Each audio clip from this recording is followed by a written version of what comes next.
স্থানীয় যারা অধিবাসী আছে তাদের মৌখিক নির্দেশনা ওখানে রিক্সা, অটোরিক্সা এগুলো ঢোকা নিষেধ ছিল। একটা রিক্সা যাত্রীসহ এসে ওখানে ওই এলাকায় ঢোকার জন্য চেষ্টা করে। রিক্সা চালক অজ্ঞাত। স্বাভাবিকভাবে রিক্সা চালক তো অজ্ঞাতই থাকে, বিভিন্ন জায়গা থেকে আসে। তো নিরাপত্তা কর্মী যখন তাকে নিষেধ করলো যে এখানে ঢোকা যাবে না, রিক্সা চালক ভীষণভাবে ক্ষিপ্ত হয়ে কথা কাটাকাটিতে লিপ্ত হলো। একটা পর্যায়ে রিক্সা চালক নেমে বেপরোয়াভাবে মারপিট শুরু করলো সিকিউরিটি সার্ভিসের সালাউদ্দিনকে। এই ঘটনায় তিনি অজ্ঞান হয়ে রাস্তায় লুটিয়ে পড়ে এবং সামাজিক লোকজন, রাস্তার লোকজন তাকে নিয়ে হসপিটালে অ্যাডমিট করে। পরের দিন দুপুর 3টায় চিকিৎসাধীন অবস্থায় সে মৃত্যুবরণ করে এবং ভিকটিমের স্ত্রী হালিমা বেগমের দেওয়া ইজহারের ভিত্তিতে একটা হত্যা মামলা পল্লবী থানায় রুজু হয় এবং ঘটনার পর থেকেই অজ্ঞাতনামা রিক্সা চালক সে পলাতক ছিল। ঘটনার পরক্ষণেই আমরা আমাদের ছায়া তদন্ত শুরু করি এবং আমাদের ঊর্ধ্বতন কর্তৃপক্ষের সাথে যোগাযোগ করে, বিশেষ করে আমাদের পিবিএর চিফ অতিরিক্ত আইজিপি মোস্তফা কামাল স্যার এবং পিবিএর ডিআইজি সেন্ট্রাল ক্রাইম হুমায়ুন স্যারকে আমরা নিয়ে তাদের কাছ থেকে নির্দেশনা সহকারে কাজ শুরু করি। তো প্রথমে আমাদের যেটা হার্ডেলটা ছিল সেটা ছিল যে তার পরিচয়টা শনাক্ত করা। ঢাকা শহরে হাজার হাজার রিক্সা চালক আপনারা জানেন।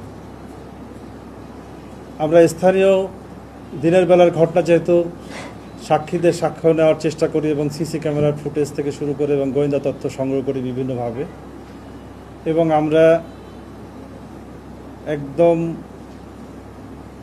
দিনব্যাপী ব্যাপক অভিযান পরিচালনা করি বিভিন্ন জায়গায়। আপনার পল্লবী, শ্যামপুর, কলাবাগান এরিয়া, এরপরে আমাদের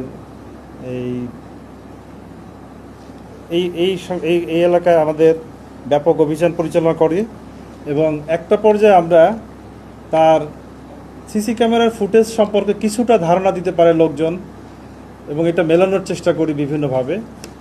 এবং যেহেতু পুলিশি অভিযান চলতেছে সেই কারণে আসামি সাগর, যাকে আমরা পরক্ষণে রাতের 2:30-এ আমরা তাকে গ্রেপ্তার করতে সক্ষম হই এবং তার ডিটেলস আমরা পরক্ষণেই পাই। আমাদের প্রেস রিলিজের ভিতরে তার ডিটেলস পরিচয়টা দেওয়া আছে এবং আমাদের কাছে সে ঘটনাটাকে ডিটেলস বর্ণনা করে।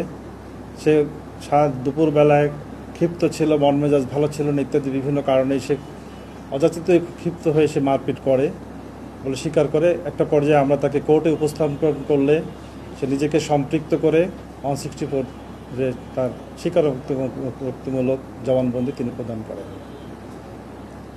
সবচেয়ে যেটা দুঃখজনক ব্যাপার, আমাদের এই চলার পথে ছোট ছোট ঘটনাগুলা আমরা এত বেশি অ্যারোগ্যান্ট আচরণ করি যার জন্য একটা মানুষের জীবন এবং একটা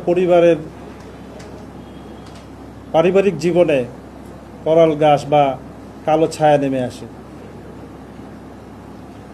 আমরা মনে করি যে আমরা যারা প্রতিটা মানুষই নগর জীবনে আমরা ব্যস্ত থাকি, বিভিন্ন জায়গায় যাতায়াত করি, সেই সকল ক্ষেত্রে আমাদের আরও বেশি সহনশীল হওয়া উচিত। আমাদের বাদীপক্ষ, বিশেষ করে হালিমা বেগম, তাকে আমরা আসার জন্য বলেছিলাম আপনাদের সাথে কথা বলার সুযোগ দেওয়ার জন্য, কিন্তু তিনি তার হাজব্যান্ডকে দাফন করে ভোলা থেকে এখন পর্যন্ত দেশে পৌঁছাননি, তিনি পথে আছেন।